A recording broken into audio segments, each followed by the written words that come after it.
guys, Jack McCourt here. I've had the HomePod Mini for a few weeks now and I've got some thoughts on it. Wait, that's better. And here are those thoughts on it. Let's begin, shall we? Let's start with the looks. So as far as the looks go, honestly, it looks like a giant ball, honestly. You know, it's definitely got fabric, the outside, you know, it's a little squishy here and there, like it feels like metal, but because of the fabric on the outside, it's more, it's not soft, it's hard, but soft because of the fabric, if that makes sense.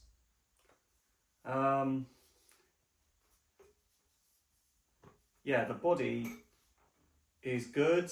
It feels good in the hands. Very lightweight. Honestly, pretty good here and there, yeah. One thing I'm not really a fan of though is the power cable. Like, it's like fully connected.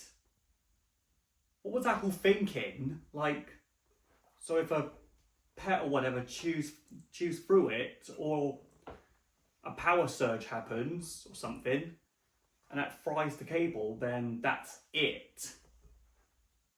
Luckily though, you know, the outside is braided, but still, like, a removable cable could have been a nice option if you want to, like, put it behind something, you know, if you wanted to, like, feed it behind, like, a desk or behind a bedside cabinet. In fact, hold on a second.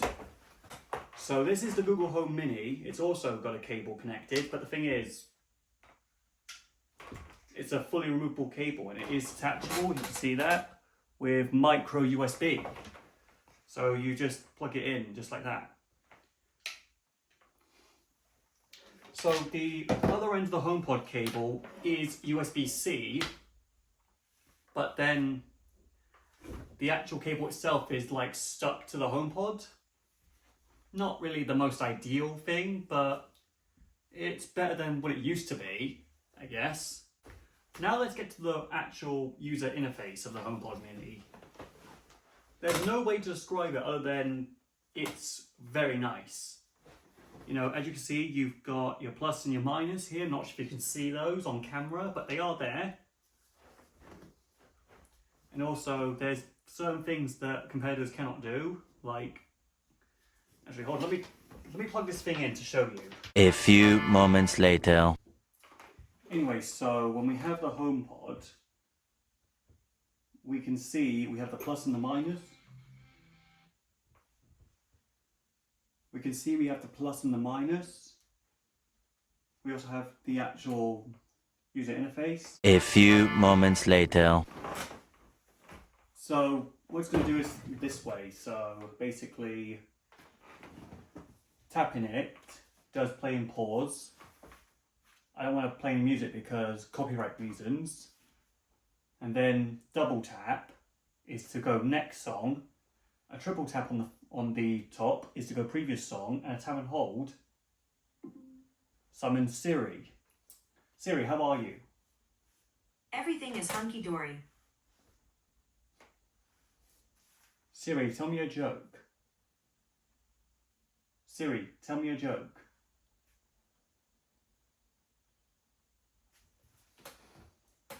Siri. Siri, tell me a joke. A mummy tomato, daddy tomato, and baby tomato are walking along the street, but the baby tomato keeps falling behind. So daddy tomato says, "Come on, ketchup."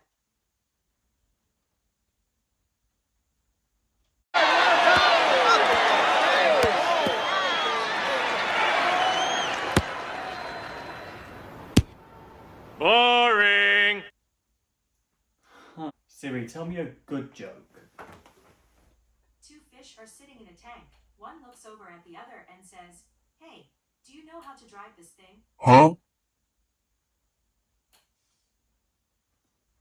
What? Anyone know what that joke means? Let me know in the comments. So, Siri on HomePod is kind of mid, honestly. You know, you've got...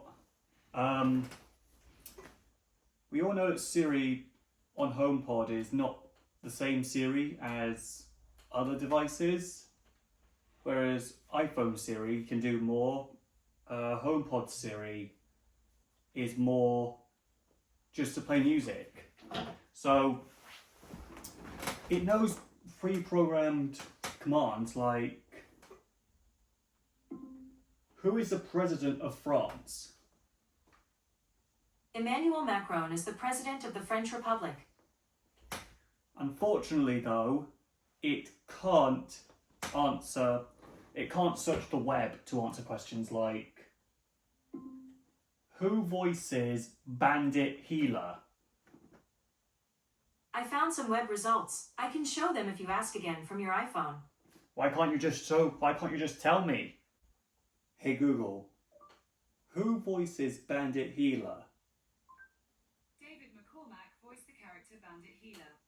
So we also have support for multiple systems, such as in the keynote they said how Pandora and Amazon are working on support. In fact, they're probably there by now.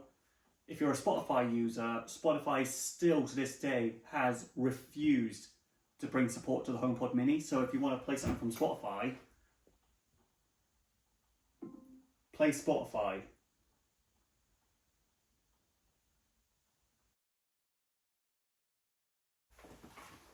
Before I get copyrighted.